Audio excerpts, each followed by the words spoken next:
How to prevent notchiness in your headset.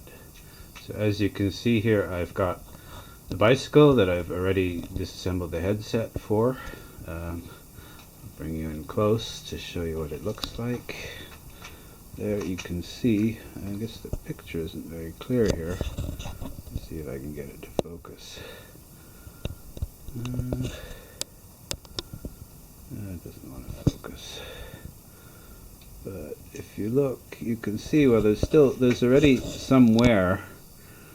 The headset was starting to become notchy, but the new wear lines are nice and smooth. So there's actually a very simple hack to prevent that notchiness. So the notchiness is caused by riding straight ahead.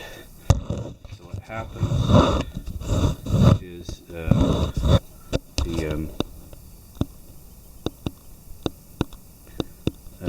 small motions from the steering depletes the lubricant, and the balls actually weld themselves to the race.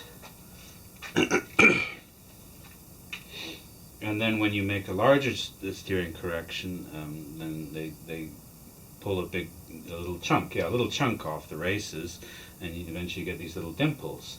And then of course when it happens again, the balls settle in to the dimples and they make it worse. It's not actually caused by any kind of traumatic force like big hits or anything like that. I mean, the bearing is very large, so it's more than strong enough for the application. And in fact, I have a headset from Tom Ritchie that uses extra large balls in the bottom race. And Job Brandt suggests you use roller bearings, but in fact the hack it's a really simple hack. And it's surprising to me that both Tom Ritchie and Job Brandt are really smart guys, or Job Brandt was, he's dead now, and they couldn't figure this out. So another thing, I find it's easiest to assemble the headset when the bicycle is upside down like this. One problem, of course, is what to do with the handlebars. Here I just left them hanging by one of the cables here. Luckily it's an older bike, so the down tube levers, they don't connect to the handlebars. Some books suggest you tape it to the top tube. I find it best if you can remove all the cables, undo all the cables, and just pull the handlebar out and store it separately.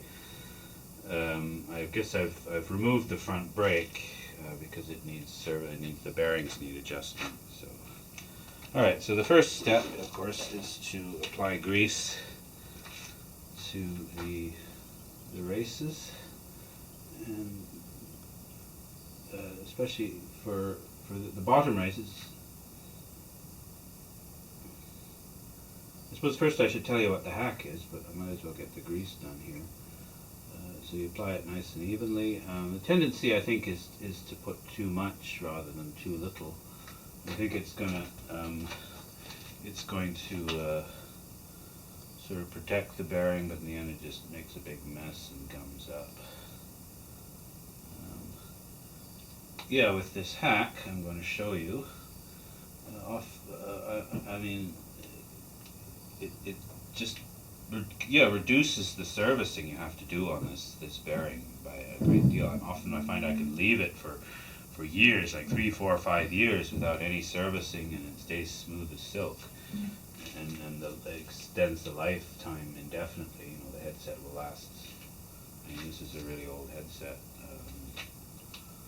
It's a really cheap one, and I expect, if I don't ride on it when it's loose,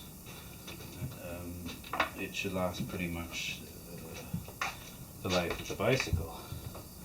So here's the hack. I'll tell you the hack right now. Here's a typical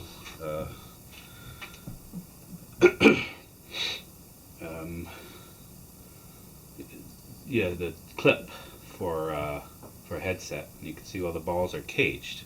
We just remove that clip, you got to let your balls run free. You know, any number of double entendres you can do for that. I'll just point out that you know, the fact that there's so many caged balls is maybe a sign of the times. So yeah, of course I had this headset done that way already, so I know how many balls there were. I counted them out. I've got them counted out here in this little film canister. And you know, if you've applied the grease evenly, I'll show you how you can figure out how many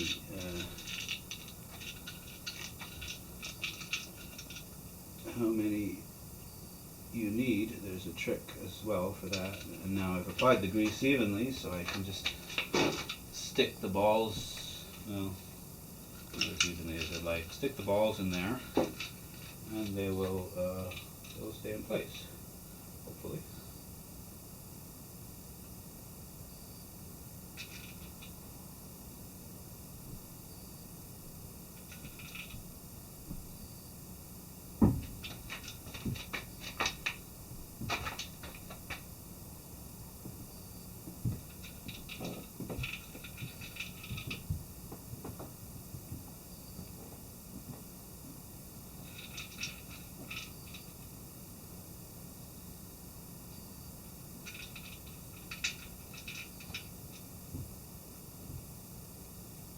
Oh no. I may have to interrupt it here. Oh hey, but I found my spring. I lost this spring. Oops. I put the balls away. Shit, where did it go? Phooey. Okay, well, I'll just finish putting these in there. It's 24. I think that's probably the usual number for this size of headset. Actually, I had an older bike and I just put some new components on there, just slotted right in. I haven't changed the standards for this type of headset in years. So 24 is probably the number you want if you've got an old-fashioned 1 1/4 inch headset. Sorry, 1 1/8. Yeah, the new ones are. No, that's not right. Well, 1 inch. Sorry, it's 1 inch. That's right. Yeah, 1 inch headset. That's the road bike standard. At least it used to be. Oh no, there goes another one. Fuck. All right, I'm gonna stop this and start again.